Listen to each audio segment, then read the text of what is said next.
Hello students, good morning. मैं आपकी science teacher Shweta ma'am. बच्चों, क्लास 10 का हमारा चैप्टर चल रहा है the human I and colourful world, जिसमें हमने पिछले वीडियो में बैक एक्सरसाइज क्वेश्चन नंबर 6 किया था और आज हम करने जा रहे हैं क्वेश्चन नंबर 7। ठीक है, देखिए क्वेश्चन नंबर 7 क्या कह रहा है।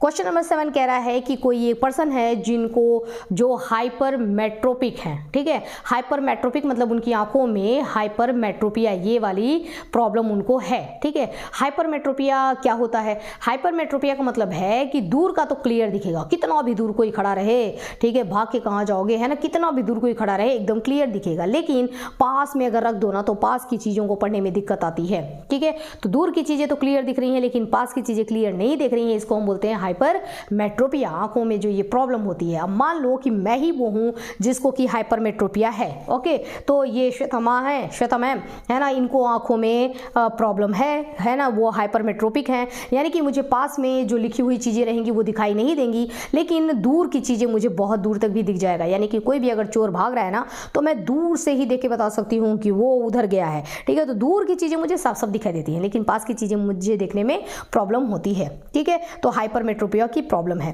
तो नियर पॉइंट है ना, अब देखो नियर पॉइंट क्या होता है? नजदीक की चीजें। वैसे अगर आप नॉर्मल है, आपको कोई प्रॉब्लम नहीं है, तो आप नजदीक की चीजों को कितनी दूर पर रख करके देख सकते हैं? तो आपका नियर पॉइंट है 25 सेंटीमीटर। ठीक है, 25 सेंटीमीटर के सब पर अगर आपको कुछ भी रख के दिया जाए और बोला जाए पढ़ो इसको, तो आप आराम से इसको पढ़ लेंगे। हाँ, आप आराम से पढ़ लेंगे। लेकिन चूंकि मैं हाइपरमेट्रोपिक हूं, इस वजह से अगर मुझे दे दिया जाए कि लो भाई 25 सेंटीमीटर पे यहाँ रखा हुआ है, इसको पढ़ो, तो मैं कहूंगी अरे है ना, दिख नहीं रहा है मुझे क्लियर, है ना, इसको और दूर करो और दूर करो और दूर करो, और इतने पे मैं कहूंगी हाँ अब मुझे साफ साफ दिखाई दे रहा है। तो मेरा जो नियर पॉइंट है, आपका नियर पॉइंट 25 सेंटीमीटर है क्योंकि आपकी आंखें हेल्दी हैं, लेकिन मेरी आंखें हेल्दी नहीं है ना, हाइपरमेट्रोपिक हो चुकी हैं। तो मेरा नियर पॉइंट ना अब नियर से बढ़ करके थोड़ा दूर हो गया है। ठीक है, तो मेरा नियर पॉइंट चेंज हो गया है ना। तो 25 सेंटीमीटर तो नियर पॉइंट होना चाहिए, लेकिन मेरा नियर पॉइंट वो चेंज होकर के 1 मीटर हो गया है। 1 मीटर का मतलब 100 सेंटीमीटर होना चाहिए, यहाँ 25 सेंटीमीटर और बढ़ के हो गया है कितने? 4 गुना, है ना, 25 फिर 50 फिर 75, ठीक है, 100 सेंटीमीटर पे चीजें रखी हुई हैं, तब जाकर के मैं पढ़ पा रही हूँ, है ना। और उसको आप 25 पे रख दोगे तो मैं पढ़ ही नहीं पा रही हूँ। ये हो गया है मेरी आंखों में प्रॉब्लम। ओके, तो नजदीक की चीजें मुझे दिखाई नहीं देती हैं लेकिन दूर की चीजें दिखाई दे रही हैं, तभी तो इस 25 को मैंने 100 पे रखा तो मुझे एकदम क्लियर दिखाई दे रहा है। ठीक है, तो दूर का तो मुझे क्लियर दिखाई देगा, नजदीक का मुझे क्लियर दिखाई नहीं देगा। ये मेरी आंखों में प्रॉब्लम है। ओके, अब ये हुआ कि भाई क्या ये प्रॉब्लम ठीक नहीं होगा, है ना। तो ऐसा कौन सा प्रॉब्लम है जिसका सोल्यूशन नहीं है? सोल्यूशन है, लेकिन आपको पहुंचना पड़ेगा किसके पास? गॉड के पास। हाँ, नहीं, गॉड के पास नहीं जाना है, आपको जाना है सेकेंड गॉड के पास। और सेकेंड गॉड कौन है? आंखों के डॉक्टर। ठीक है, तो आप जाएंगे आंखों के डॉक्टर के पास, वहां जाकर के डॉक्टर सर से बोलेंगे, अपनी सारी प्रॉब्लम बताएंगे, सारी अपनी व्यथा सुनाएंगे, तो वो बोलेंगे कि इसमें घबराने की कोई बात नहीं है, मैं आपको एक स्पेक्स, एक चश्मा बना करके दूंगा और इसके अंदर एक लेंस लगेगा। इसके अंदर जो लेंस लगेगा मतलब करेक्शन करने के लिए, आपकी आंखों में जो ये प्रॉब्लम आ रही है कि आपको कॉपी को ऐसे करके पढ़ना पड़ रहा है, इसको तो सॉल्व तो करना पड़ेगा ना। तो मुझे और नजदीक करके पढ़ने में ना काफी आंखों में ना स्ट्रेस और सिर दर्द ये सब होने लग रहा है। ठीक है, तो डॉक्टर सर ने दिया कि आपको मैं एक स्पेक्स दूंगा और उस स्पेक्स के अंदर एक इस ग्लास, जो ये ग्लास होगा ना, ये जो लेंस है ये कॉन्वेक्स लेंस होगा। ठीक है, तो कॉन्वेक्स लेंस का ग्लास के साथ मैं आपको ये एक स्पेक्स दूंगा, इसको अपनी आंखों पर आपको लगा लेना है। और इससे क्या होगा कि जो 80 सेंटीमीटर था आपको, सॉरी 100 सेंटीमीटर पे रख करके जब आपको दिखाई दे रहा था, अब आपको इतनी दूर करने की जरूरत ही नहीं है। आप आराम से दूसरे लोगों की तरह से, नॉर्मल लोगों की तरह से 25 सेंटीमीटर पर रखेंगे तो भी आपको एकदम क्लियर दिखाई देगा। यानी कि ये चश्मा कुछ करेगा क्या कि उसको उठा करके 25 सेंटीमीटर पे सेट कर देगा ताकि आप इसको आराम से पढ़ सकें। ओके, तो आपको क्या करना पड़ेगा? चश्मा लगाना पड़ेगा। तो ये सब बातें तो हो गई। अब और जब मैं ना 25 सेंटीमीटर पे, मैंने बताया ना कि जब 25 सेंटीमीटर पे मैं देख रही थी तो मुझे कैसा दिखाई दे रहा था? ब्लड दिखाई दे रहा था। तो ब्लड से क्लियर देखने के लिए मुझे क्या करना है? डॉक्टर सर ने बताया कि इसका करेक्शन है। और करेक्शन क्या है? करेक्शन ये है कि मुझे क्या करना पड़ेगा? स्पेक्स का इस्तेमाल करना पड़ेगा। ठीक है, ये सब बातें तो तय हो गई। मैंने कहा कि सर अब इतना जब आप सब बता ही दिए हैं कि भाई कॉन्वेक्स लेंस लगेगा आपके चश्मे में, तो ये भी बता दीजिए कि जो कॉन्वेक्स लेंस लगेगा उस कॉन्वेक्स लेंस का पावर क्या होगा। ठीक है, डॉक्टर सर ने बोला कि बिल्कुल पावर बता दूंगा मैं, लेकिन तब तक तुम भी फ्री बैठे बैठे क्या करोगे, मैं तुम्हारी आंखें टेस्ट करके पावर बताता हूँ, और तब तक तुम एक काम करो कि कॉपी पेन लो और कैलकुलेट करके, मैं भी तो देखूँ कि तुम्हारा दिमाग कितना है, तो तुम कैलकुलेट करके मुझे बताओ कि पावर कितना होना चाहिए तुम्हारे चश्मे का। हमने कहा ठीक है, हम भी साइंस के स्टूडेंट हैं तो चलो करके देख लेते हैं। ठीक है, तो अब देखो, अब पावर हमको फाइंड करना है। ठीक है, ये उन्होंने बता तो दिया कि भाई आपको लेंस कौन सा लगेगा चश्मे में, कॉन्वेक्स लेंस लगेगा, लेकिन इस कॉन्वेक्स लेंस का पावर क्या होगा ये बताया नहीं है, छोड़ दिया है। तो ये काम हमको करना है, हमको पावर बताना है। अब पावर का मुझे फॉर्मूला याद आया कि भाई पावर निकालने के लिए हमको किस फॉर्मूले की जरूरत पड़ती है। तो यहाँ पर वैल्यू आपको किस में दिया है, सेंटीमीटर में, 100 सेंटीमीटर है ना, तो सेंटीमीटर में दिया है, तो मैं पावर निकालने के लिए ये वाला फॉर्मूला इस्तेमाल करूंगी। P = पावर निकालने के लिए सेंटीमीटर रहे तो आप ये वाला फॉर्मूला इस्तेमाल करिए, 100/F है ना। इससे जो आपका F की वैल्यू होगी वो किस में कन्वर्ट हो जाएगा, मीटर में, क्योंकि आपको F की वैल्यू ऑलवेज मीटर में ही रखना होता है। तो पावर निकालने के लिए मेरे पास ये वाला फॉर्मूला है। मैंने सोचा कि चलो यहाँ से पावर निकाल लेंगे। जब हम मैंने P रखा, यहाँ पर 100 रखा और यहाँ पर F, तो मुझे ध्यान आया कि ओहो F की वैल्यू तो है ही नहीं। यहाँ तो डॉक्टर सर ने मुझे क्या किया, फंसा दिया है ना, F की वैल्यू नहीं है। तो अब मुझे क्या करना पड़ेगा, पहले मुझे इस पड़ाव को पार करना पड़ेगा कि F की वैल्यू मुझे फाइंड करनी है। ठीक है, तो अब F की वैल्यू मिल जाएगा, तो F की वैल्यू को यहाँ पुट करके और मैं पावर निकाल सकती हूँ। ठीक है, अब मैंने क्या किया कि F की वैल्यू, अब मैं सोचने लगी कि F की वैल्यू मैं कैसे निकालूं, तो मुझे याद आया कि मेरे पास क्या है, एक लेंस फॉर्मूला है। लेंस फॉर्मूला क्या है, 1/V - 1/U = 1/F है ना। इस लेंस फॉर्मूले से मैं निकाल सकती हूँ पावर। लेकिन अब बात यहाँ पर ये आती है कि V और U की वैल्यू कहाँ है ना। तो अब देखिए, अब ध्यान से देखना और समझना। आप ये बताओ कि जब दो तरीके से मैं समझा रही हूं, क्या V की वैल्यू कौन सा रखेंगे और U की वैल्यू कौन सा रखेंगे, आप कैसे समझेंगे। समझिए दो तरीके से। पहला तरीका कि जब आपके पास चश्मा नहीं था, आप डॉक्टर के पास नहीं गए थे, तब का समझो और चश्मा लगाने के बाद का समझो। तो चश्मा लगाने से पहले आप बताओ कि आपके आंखों में इमेज क्लियर कहाँ से बन रहा था। तो आप कहेंगे कि 25 सेंटीमीटर से तो बिल्कुल नहीं बन रहा था। इमेज मेरी आंखों में क्लियर कहाँ से बन रहा था, 100 सेंटीमीटर से बन रहा था। यानी कि इमेज की डिस्टेंस कितनी थी, 100 सेंटीमीटर। ठीक है, तो यहां से आप पकड़ लो कि इमेज की डिस्टेंस 100 सेंटीमीटर है और इमेज की डिस्टेंस को रिप्रेजेंट किया जाता है किससे, V से। V जो होता है ना, ये इमेज की डिस्टेंस होता है। V जो होता है ये इमेज की डिस्टेंस होता है। तो इमेज की डिस्टेंस यानी कि तब कहां थी, वो 100 सेंटीमीटर पे मुझे रखना था, यानी कि V = 100, ये मैंने पता कर लिया।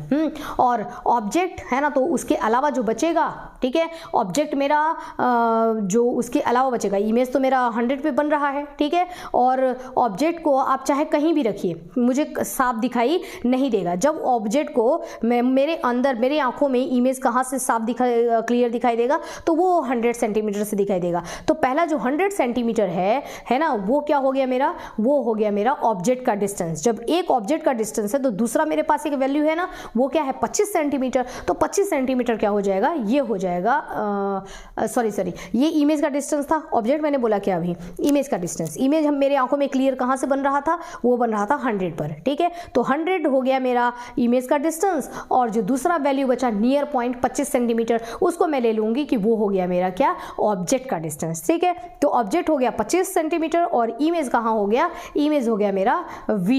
ऑब्जेक्ट को हम बोलते हैं U।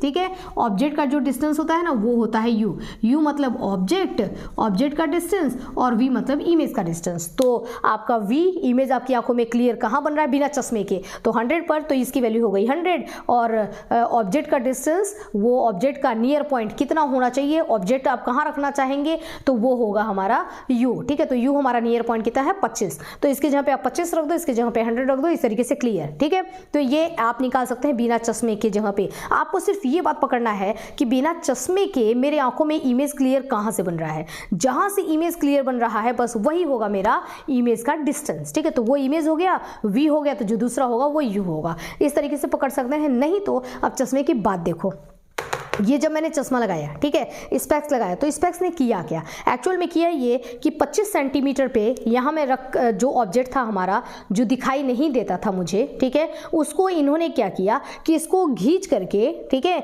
वो इसको कहाँ लेके गए। पहले क्या होता था ना कि जब मैं चश्मा नहीं लगाती थी तो एक्चुअल में इमेज मेरा कहाँ बन रहा है आपको पता है, इमेज मेरा बन जा रहा था जैसे ऑब्जेक्ट यहाँ रखा गया, ठीक है, देखो ऑब्जेक्ट को मैंने यहाँ रखा 25 सेंटीमीटर पे, इमेज कहाँ बन रहा है, तो ये इसको बेंड करते करते करते करते क्लियरली बेंड कर नहीं पा रहा था ये जो मेरे आंखों, ये नहीं आंखों का लेंस ना उसको क्लियरली मतलब तुरंत के तुरंत होता है ना बेंड करना, मेरे आंखों के लेंस में थोड़ी प्रॉब्लम हो गई थी, वो उसको ना कन्वर्ज करने में बड़ा टाइम ले रहा था, तो इसको कन्वर्ज करते करते करते करते करते करते करते करते मैंने कहा अरे रुको रुको रुको रुको, यही रेटिना यहीं पर कन्वर्स करना है, यहीं पर कन्वर्स करना है, लेकिन कहाँ सुनने वाला है, उसको तो प्रॉब्लम हो गई है ना, तो वो इसको कन्वर्स करते करते लेके कहाँ चला गया, रेटिना के पीछे। अब रेटिना के पीछे ले जाकर के मिल रहा है, मैंने कहा आदत तरीके जब रेटिना के पीछे जाकर के मिलेगा, वहां जब जाकर के सारी लाइटें जो है वो कन्वर्ज होंगी तो फिर मुझे दिखाई कैसे देगा, है ना, तो रेटिना के पीछे इमेज बन रहा था मेरी आंखों में, तो मुझे कैसे क्लियर दिखाई देगा, इस वजह से मुझे क्लियर दिखाई नहीं दे रहा था। मैंने जो डॉक्टर साहब ने बोला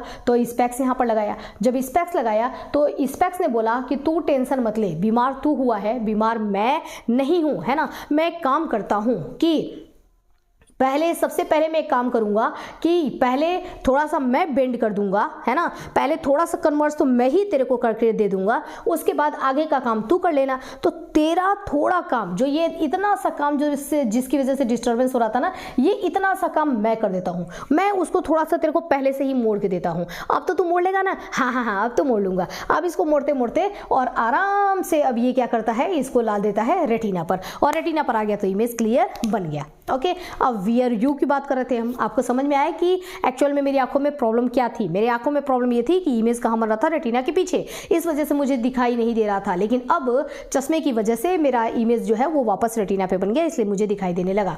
अब V और U की बात करेंगे, देखो ऑब्जेक्ट को रखो अब आप यहीं, डॉक्टर साहब कहते हैं कि आपको ऑब्जेक्ट को दूर रखने की जरूरत नहीं है, आप अपने ऑब्जेक्ट को देखो 25 सेंटीमीटर के डिस्टेंस पे ही रखो, आपको क्लियर दिखाई देगा। क्लियर इसलिए दिखाई देगा कि आपको क्लियर दिखता कहाँ से था, कहाँ से दिखता था आपको क्लियर, आपको क्लियर 100 से दिखता था ना, 100 सेंटीमीटर से, तो ये क्या करेगा कि एक वर्चुअल इमेज, है ना, वर्चुअल मतलब एक काल्पनिक इमेज, ये एक इमेज बनाएगा, ठीक है, वो इमेज ये कहाँ बनाएगा, ले जाकर के वो इमेज वापस 100 सेंटीमीटर पे ही बना रहा है, ठीक है, ये स्पेक्स जो है उस इमेज को 100 सेंटीमीटर पे ही बनाएगा, है ना, और जब 100 सेंटीमीटर वाला इमेज तो आपको दिखाई देता था ना, हाँ हाँ हाँ वहां से तो दिख जाता था, इतना दूर करके देखती तो दिख जाता था, तो अब आपको इतना दूर करके देखना नहीं है, अपने इस ऑब्जेक्ट को जिसको देखना है उसको तो आप पास लाओ पास लाओ पास लाओ, आप तो इसको अपने 25 सेंटीमीटर पे ही रखो, इसका इमेज वो बना देगा दूर, आपको दूर जाने की जरूरत नहीं है, ये चश्मा उसको दूर कर देगा, कहाँ 100 सेंटीमीटर पे कर देगा, और 100 सेंटीमीटर पे तो आपको क्लियर दिखता था, तो अब आपको क्लियर दिखने लगेगा, ठीक है, ये काम उसको दूर ले जाने का काम कौन करेगा, ये स्पेक्स करेगा। तो ये स्पेक्स क्या करेगा कि एक इसकी वर्चुअल इमेज बना देगा, कहाँ V पर, है ना, देखो कैसे, अब ये इसको टर्न कर रहा है, पूरा तो टर्न कर नहीं रहा है, थोड़ा ही टर्न कर रहा है, अगर उसको मैं डैश डैश डैश करके पीछे मिलाऊं तो अब देखो आगे तो जाकर के ये इसने इसको इतना टर्न किया तब तक आंखों के अंदर चला गया रे, ओके, अब अगर मैं इसको पीछे डैश डैश डैश डैश करके मिलाती हूं तो ये कुछ जा करके जहां पर ये मिलेगा वो जगह कौन सी होगी, वो वही जगह है, कौन सी जगह, जहां दोनों रे मिल रही है वहीं पर बनेगा इमेज, और वो जगह कौन सी है, वो जगह वही है 100 सेंटीमीटर वाली जगह। तो इस चश्मे ने क्या किया कि मेरे आंखों को बोला कि तुमको परेशान होने की जरूरत नहीं है, अपने ऑब्जेक्ट को तुम 25 सेंटीमीटर पे रखो, मैं काम करता हूं कि तुमको 100 पे दिखाई देता था ना, मैं इसको खींच के 100 पे पहुंचा देता हूं, और फिर वही इमेज आपकी आंखों के अंदर बनेगा, यानी कि इमेज डबल टाइम बन रहा है, एक बार तो इमेज ये चश्मा बना रहा है और दोबारा इमेज बन रहा है हमारे रेटिना पर, ठीक है, डबल रिफ्रैक्शन हो रहा है, इस वजह से आपको इमेज जो है वो 2 बार बन रहा है। तो चश्मे ने क्या किया कि एक बार इमेज यहाँ बना दिया, तो U पर ऑब्जेक्ट को तो आपको U यही रखो, है ना, मतलब 25 पर ही रखो, उसका इमेज ये कहाँ बनाएंगे, इसका इमेज ये 100 सेंटीमीटर पे बना देंगे, ठीक है, तो इमेज का डिस्टेंस कितना हो गया 100 सेंटीमीटर, ऑब्जेक्ट को आपको कहाँ रखना है, वहीं रखना है, ठीक है, मतलब 25 सेंटीमीटर पे ही रखना है। तो चश्मे के बाद वाले कॉन्सेप्ट से आप U और V का अंदाजा लगा सकते हैं, अंदाजा नहीं लगाना है, क्लियर है ये, या फिर चश्मे के पहले कि आपका क्लियर इमेज आपको कहाँ से बनता था, तो इमेज कहाँ से बन रहा है, इमेज बन रहा है हमारा 100 सेंटीमीटर से, तो इमेज की डिस्टेंस हो गई 100 सेंटीमीटर। ठीक है, तो यहाँ से V और U हमने पता कर लिया है ना कि ब्लर से क्लियर हमको दिख रहा है, ये यहाँ पर ब्लर था और इसको क्लियर कर दिया, यहाँ आते थे क्लियर हो गया, ये 25 सेंटीमीटर का डिस्टेंस था, ये 100 सेंटीमीटर का डिस्टेंस है, तो इमेज हमारा यहाँ से क्लियर दिख रहा है, तो ये हो गया इमेज का डिस्टेंस 100 और ये हो गया हमारे ऑब्जेक्ट का डिस्टेंस 25 सेंटीमीटर। अब बस अब हमको क्या करना है, सर ने बोला ना कि ना निकालो पावर, तो पावर निकालने के लिए 1/v minus 1/u is equal to 1/f, ये फॉर्मूला लेंस फॉर्मूला हमने यूज किया। 1/v की जगह पर हम रखेंगे 1/100 है ना, v की वैल्यू क्या है 100 है। अब माइनस रहेगा या प्लस रहेगा, साइन को भूलना नहीं है, साइन कन्वेंशन को याद है ना कि ये बहुत जरूरी है। तो साइन कन्वेंशन की अगर हम बात करते हैं तो आपको बनाना क्या है, आपको बनाना है एक प्लस, एक बनाओगे एक प्लस बना दो। ठीक है, साइन कन्वेंशन के लिए हमको क्या करना है, हमको बनाना है एक प्लस। प्लस में इधर पे इधर यहाँ इस साइड में जितने लोग भी रहते हैं ना, सारे लोग नेगेटिव विचारों वाले हैं, इधर जितने लोग भी रहते हैं वो सब पॉजिटिव वाले हैं। ठीक है, उसके बाद ये ऊपर जितने लोग हैं वो सब पॉजिटिव वाले हैं और नीचे जितने लोग हैं सब नेगेटिव वाले हैं। तो अब आप बताओ कि आपका V और U कौन से साइड में है ना। अगर यहीं पर मैं एक यहाँ से एक लाइन खींच देती हूँ, ये रहा लाइन और ये रहा लाइन। ठीक है, तो ये वाला लाइन को इधर ले लो, यहाँ तक ले लो, इसको दूर तक ले लो। अब तुम बताओ कि V और U कौन से लाइन में आ रहे हैं, तो इस प्लस के इस वाली लाइन में आ रहे हैं, यानी कि प्लस के इस वाली लाइन में आ रहे हैं, यानी कि दोनों ही यही बैठे हैं, कहाँ, नेगेटिव वाले में, नेगेटिविटी भरी है ना, तो दोनों ही नेगेटिव वाले में है। यानी कि V की वैल्यू भी के आगे भी हमको क्या करना पड़ेगा, नेगेटिव लगाना पड़ेगा। 100 वैल्यू तो है इसकी, उसके आगे नेगेटिव लगाइए और माइनस यहाँ पे फॉर्मूले में ही है वो आपको रखना पड़ेगा, और U की जगह पर भी आपको क्या करना पड़ेगा, 25 के आगे माइनस लगाना पड़ेगा। ठीक है, साइन कन्वेंशन के साथ। अब इज इक्वल टू 1/f। ठीक है, अब देखो ये माइनस और माइनस मल्टीप्लाई होगा तो क्या हो जाएगा, ये हो जाएगा प्लस, तो 1/100 ये तो माइनस में ही है और प्लस यहाँ पर क्या हो गया 1/25 हो गया। इन दोनों का मैंने निकाला एलसीएम, एलसीएम निकाला तो कितना आएगा 100। अब इसका टेबल पढ़ो कि कितनी बार में ये 100 आता है, 100 1 जा 100 और 1 मल्टीप्लाई बाय 1 है ना, 1 मल्टीप्लाई बाय 1। ठीक है, यानी कि 1 1 जा 1। ओके, लेकिन ये 1 किस में आएगा, हमारा माइनस में आएगा। ओके, अब देखो 25 का टेबल पढ़ो कितनी बार में आता है 100, तो 25 1 जा 25, 2 जा 50, 3 जा 75 और 4 जा आ गया 100। अब उस 4 जा को उठा करके ला करके यहाँ पर क्या कर दो, वंस के सामने यहाँ पर 4 जा को मल्टीप्लाई कर दो, तो 4 1 जा 4। ये अब जो आंसर आएगा उसको हम यहाँ लिख देंगे। अब ये रहा हमारा -1 और ये रहा +4। अगर दो अपोजिट साइन है तो हमेशा सब्ट्रैक्शन होता है, घटा देंगे इसको, हम सब्ट्रैक्शन करेंगे। ठीक है, तो हमने बड़े वाले में से छोटे वाले को घटा दिया तो बचा कितना 3, सब्ट्रैक्ट कर दिया। साइन किसका लगाएंगे, जो बड़ा है। ये कहता है मैं तो छोटा हूँ, मेरे आगे तो माइनस है, मैं तो बड़ा हूँ, मेरे आगे तो प्लस है, तो इसके आगे साइन कौन सा लगेगा, प्लस है। प्लस को लिखने की जरूरत नहीं है, छुपा हुआ है। ठीक है, तो ये आंसर आ गया हमारा 3/100। ठीक है, अब आपको क्या करना है, देखो 3/100 ये वैल्यू किसकी आई है, ये अब वैल्यू आई है 1/f की। हमने कहा कि यार हमारे को तो f की वैल्यू चाहिए थी, ये 1/f 1 कहाँ से आ गया, तो f कहता है कुछ नहीं है ना, मेरे को उल्टा कर दो तो मैं f/1 हो जाऊंगा। तो हमने इसको उल्टा कर दिया तो ये हो गया f/1। जैसे ही ये उल्टा हुआ ना, f ऊपर गया 1 नीचे आया, वैसे ही ये भी घूम गया, 100 ऊपर गया और 3 नीचे आया। देखो तो अब f इज इक्वल टू क्या हो गया 100/3। इस 1 को नीचे लिखना जरूरी नहीं है। ठीक है, तो ये हो गया 100/3। अब 3 का मैंने क्या कर दिया, डिवाइड कर दिया। अब डिवाइड 3 को से आपको काटना है किसको, 100 को आपको डिवाइड करना है। बस आप डिवाइड कर लो। डिवाइड कहाँ करूँ, यहीं कर देती हूँ। देखो ये 3 है ना, और हमको 100 को डिवाइड करना है तो क्या करेंगे, 3 3 जा 9 करेंगे। ठीक है, बचेगा कितना, 1 बचा 0 है ना। अब 3 1 जा 3, 3 2 जा 6 और 3 3 जा वापस क्या आ गया 9 आ गया। फिर बचा कितना 1 बचा, तो हमने पॉइंट लगाया, फिर हमने 0 किया। हमने कहा अरे यार ये तो बड़ा गड़बड़ है ना। तो फिर हमारा 3 3 जा 9 है ना, फिर बचा 1, फिर यहाँ पर 3 3 जा 9 आया, तो 33.3333 ऐसे होता जा रहा था। ठीक है, तो f की वैल्यू आ गई 33 प्लस पॉइंट और 33333। तो कहीं तो ब्रेक लगाना पड़ेगा, तो सेकंड वाले पे मैंने 3 की जगह पे 4 कर दिया और ब्रेक लगा दिया। तो f की वैल्यू आ गई 33.34 सेंटीमीटर में आई है। बस अब मुझे पावर निकालना है, तो p इज इक्वल टू क्या हो जाएगा, अब मुझे फॉर्मूला ये वाला फॉर्मूला इस्तेमाल करना है क्योंकि वैल्यू आपकी किस में आई है, सेंटीमीटर में। तो अब आपको क्या करना है, p is equal to 100/f, f की वैल्यू यहाँ पर पुट कर देनी है। तो p is equal to 100/f है ना, f की वैल्यू हमने यहाँ पर पुट कर दी। ठीक है, 33.34 और इसको आप कैलकुलेट कर लेना। इसको कैलकुलेट करेंगे तो हमारा आंसर क्या आएगा 3.03 डाप्टर, ठीक है 3.03। अब ये 03 का कोई मतलब नहीं है, बहुत छोटी वैल्यू है, तो आप इसको डायरेक्टली आंसर क्या बोल सकते हैं कि यहाँ पर जो पावर आया P इज इक्वल टू जो आया वो हमारा +3 डाप्टर का पावर यहाँ पर आया है। यानी कि मेरे चश्मे के अंदर जो ग्लास लगेगा उसका पावर कितना आया, +3 आया। मैंने डॉक्टर साहब से पूछा कि मेरा तो कैलकुलेशन +3 आ रहा है सर, आपके पावर आपके हिसाब से कितना आया, तो उन्होंने कहा कि वेरी गुड, इंटेलिजेंट स्टूडेंट है ना, मेरे साइड से भी पावर कितना आया है, ये भी +3 डाप्टर का ही पावर आया है। यानी कि अब जो तुमको चश्मा लगेगा लो +3 का ये पावर का चश्मा लग गया, आराम से पढ़ो और जी लो अपनी ज़िंदगी। ओके, तो इस तरीके से बच्चों हमने देखा question number 7। Okay, next video में देखेंगे हम बच्चों क्वेश्चन नंबर 8 और 9, और तब तक के लिए स्टडी करते रहिए। ओके, है ना।